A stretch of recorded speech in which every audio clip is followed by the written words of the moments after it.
garap gitu ya. Yes, tenang aja. Apa namanya? Ya, yang penting itu gini. Kalau khawatir, kita harus tahu benar-benar itu. Khawatirnya itu kenapa? Biasanya itu khawatir karena infonya kurang sih. Tuh. Iya. Oh, kita ini kayaknya 20 menit lagi ya. Kita coba jawab-jawab aja yuk pertanyaannya. Yuk, pertanyaan apa, Fit? Nggak Ini kerasa. coba ya kita siap nggak siap harus siap beberapa lagi. Tapi PM UK aja sampai resign. Nah, Inggris ini menurut kamu gimana? Kenapa, kenapa, kenapa, kenapa? UK kenapa? Pertanyaannya kelihatan nggak kok? Nggak, Ada, nggak. ada Udah jalan oh, semua. oh nggak muncul ya ini. Saya udah pin sih. Jadi siap Oh, nggak siap harus siap kayak gitu. Tinggal beberapa bulan lagi 2023. Tapi Perdana Menteri UK aja sampai lain gitu kata dia. Gimana kalau menurut ya Koko? itu gue juga nggak ngikutin secara politiknya seperti apa ya. Hmm, Tapi ketika saya kan sebelumnya Boris Johnson ya. Siapa ya Boris Johnson? betul. Yang rambut itu orang-orangnya lucu rambutnya. Itu kan kemarin udah resign diganti yang cewek ini. Padahal yang cewek ini juga resign. Ya memang kalau kalau teman-teman lihat Inggris emang lagi kesulitan. Yes, jadi negara-negara Eropa memang lagi banyak kesulitan fit. Ya, Dari krisis makanan, krisis energi. Ada bahkan beberapa negara Eropa yang sudah mulai matiin ini apa pemadaman listrik bergilir. ya, Udah kayak Indonesia zaman dulu. ya. Tapi bule-bule semua. Kalau orang Indonesia mungkin kesel-kesel doang ya. Kalau di sana udah marah-marah. Ya kejadiannya seperti itu sih Fit. Separah itu. Ya, jadi kalau misalkan kita lihat di Inggris, nggak bisa dibandingkan apple to apple dengan Indonesia gitu kan kejadian Indonesia ya. Jadi ya, even kita kemarin gue udah bahas sih mengenai mitra dagang juga. Jadi ya kita harus lihat apa namanya ujung-ujungnya kita bersyukur ya kita diuntungkan ada masalah krisis komoditas di mana kita kaya akan komoditas itu sendiri kayak gitu kan. Dan tadi kalau misalkan Inggris bermasalah dan sebagainya, ya tadi kita sektor batu bara kita melimpah produksinya, kita kan sampai ekspor keluar juga, jadi artinya batu bara juga kita bagus, kemudian apa namanya sawit juga kita bagus, jadi kita kita kaya kok kayak gitu dengan apa namanya pembangkit listrik sendiri kan mayoritas juga pakai batu bara kayak gitu kan, jadi ya masih tenang aja kayak gitu untuk masalah krisis seperti ini. Jadi ya nggak usah khawatir lah negara seperti yang lain seperti apa, kita yang harus gotong royong. Apa yang harus dilakukan Tuh. agar tidak panik menghadapi resesi kayak gitu. Apa yang dilakukan agar tidak ikut-ikutan menghadapi resesi? Terus sibuk aja, sibuk kerja, cari duit, kode invest, pilih-pilih sahamnya lagi diskon. Kemarin tuh gue lagi suka banget ada beberapa saham diskon Fit. Ngasih dividen 7 sampai 8%, kode harganya terdiskon sekitar 20 sampai 30%. Wah, menarik banget. Ya sudah daripada daripada kalau misal beli properti katakanlah susah likuiditasnya ya udah beli susah dijual lagi ya udah beli aja saham-saham yang seperti itu kemarin lagi gue lihat-lihat ada bahkan ada fit ya tiba-tiba gue udah punya sahamnya dulu sebelumnya harganya turun banyak udah jadi kan dan itu perusahaan bagus itu perusahaan bagus eh dividen yieldnya jadi 9% fit setahun itu ongkos nunggunya aja 9% gitu. Kalau ada diskonnya udah 30-40% ya. 40% dari harga nilai benernya. Wah, itu happy banget. Gue kayaknya tahu. Iya, iya, iya. Iya, dividen yield Tuh, 9%. Itu menarik ya, banget. Perusahaannya kuat, orang butuh semua orang kawasan industrinya juga butuh ya. Udah deh, ya udah mulai mulai cicil aja. Apakah tahun ini pasti naik? Ya juga nggak tahu, tapi ya udah ongkos nunggu 9% juga udah oke, udah bagus. betul, betul. Intinya banyak aset terdiskon ya. Kok ya kita harus cari peluang ya, khususnya untuk Ya, saham-saham ini apa ya. ya, justru kalau misal misal lagi nggak panik gitu, masih normal-normal aja biasanya agak susah cari barang-barang bagus.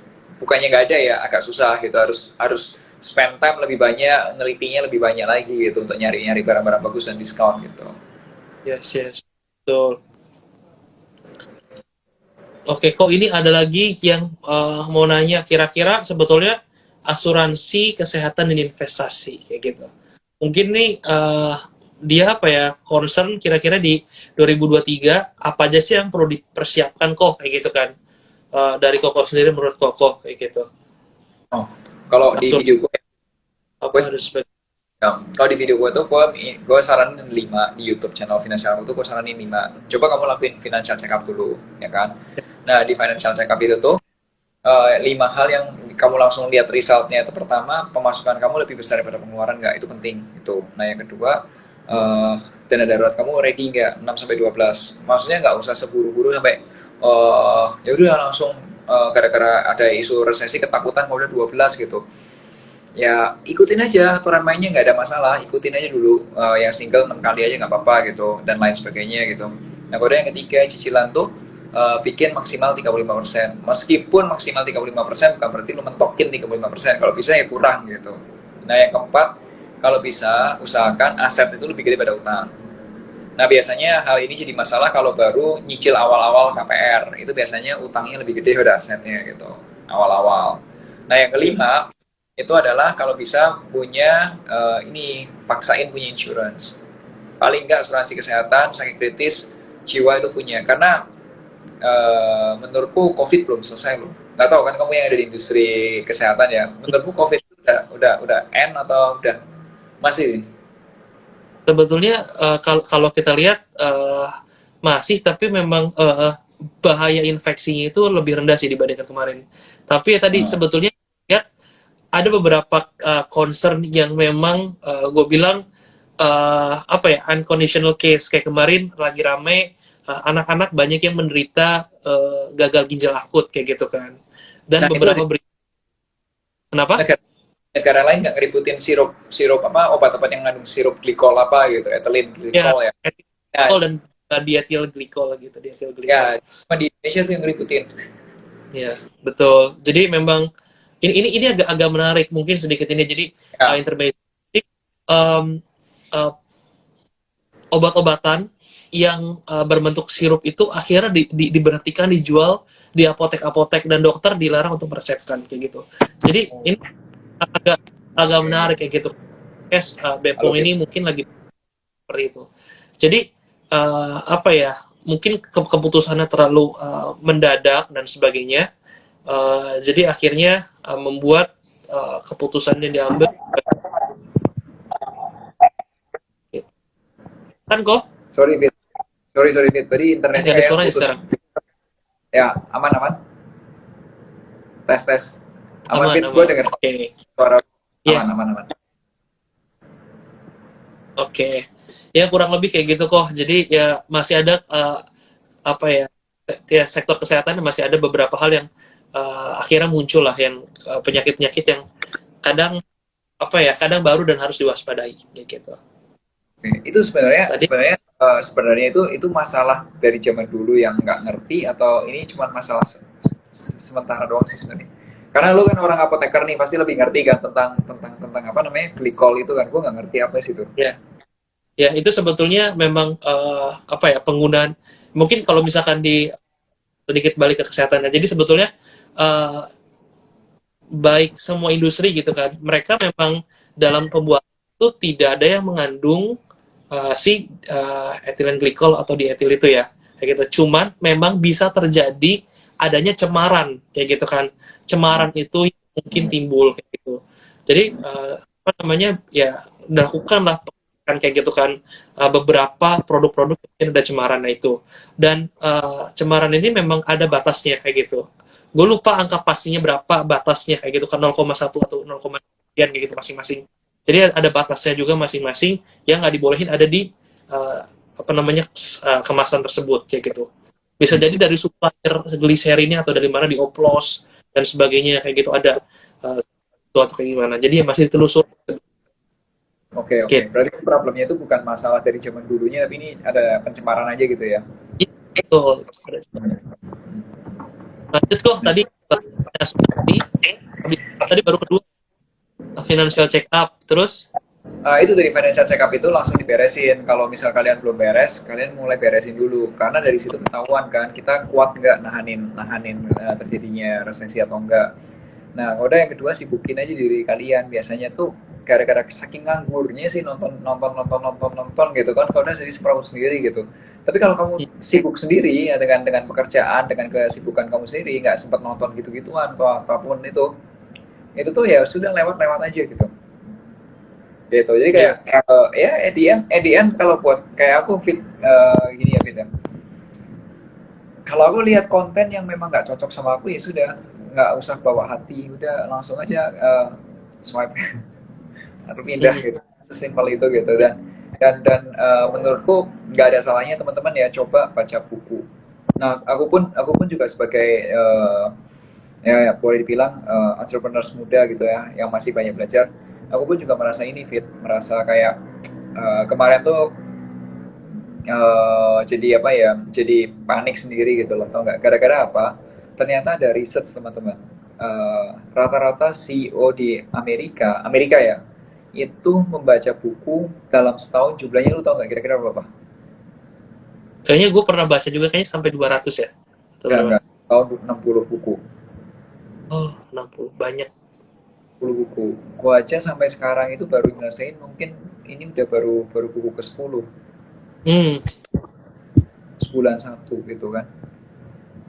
Ya, makanya itu kayak hah, yang aku lakuin itu cuma seperenam dari ya mereka orang gitu kayak wow gitu kayak jadi kayak ini fit kayak apa namanya eh kayak panik sendiri gitu kayak merasa tertinggal gitu padahal itu ketakutan itu kecemasan itu cuma ada di otakku aja ya ya anything nggak happen nggak ada jadi apa apa gitu.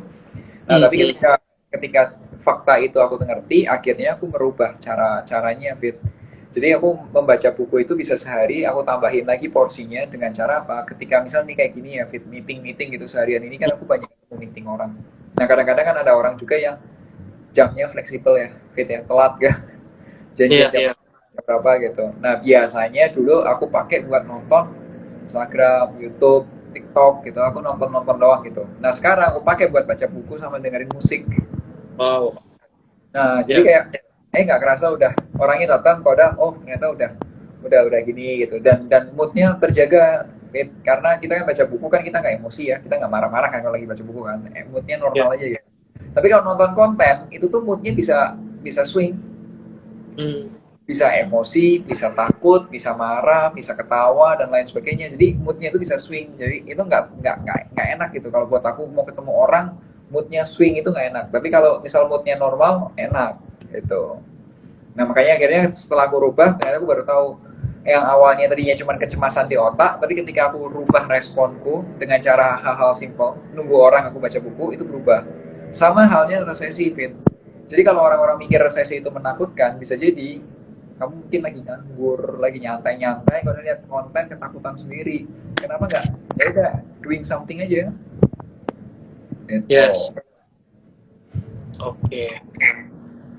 Jadi tadi teman-teman lakukan financial check up. Habis itu tadi yang kedua lakuin sesuatu yang bermanfaat ya. Jadi jangan sampai bengong aja ya. Kayak gitu. Kita. Oh, ada lagi. Misal kita nggak punya tabungan nih, bisa nggak sih kita mulai investasi? Kenapa, Fit? Nggak punya apa, Fit? Misal misal kita nggak punya tabungan, nggak bukan, misal kita nggak banyak tabungan nih, bisa nggak sih mulai investasi? Tadi gue pikir misal nggak punya tabungan, jadi dia punya tabungan tapi dikit nih, bisa nggak mulai investasi? Ya. Kalau menurut lu gimana, Fit?